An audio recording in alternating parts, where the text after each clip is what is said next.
Today's Professionals brought to you by The Basement Doctor.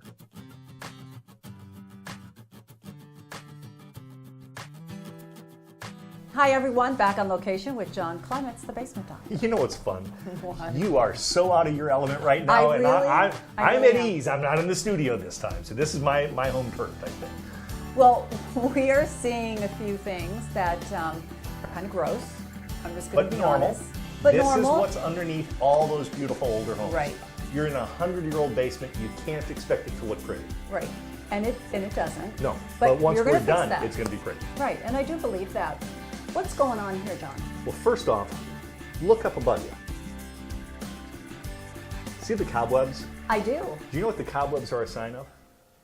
Spiders? Energy inefficiency. Okay. In order for a spider to spin its web, somehow it shoots the little thing out. It's not like Right. Spider-Man, Right. but the wind is what blows that spider web. Okay. So if you've got cobwebs, that's a sign that you have an energy loss with cold air coming in from the outside. Oh, okay. One of the big reasons is right here. Yeah. Single pane glass. It's only this thick. And we get down to 0 degrees and we've got a foot of snow outside, Right. and this is going to be a cold room.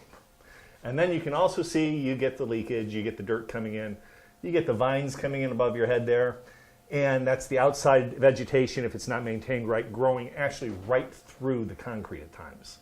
But this all contributes to an unhealthy, unsightly, energy inefficient house. Okay.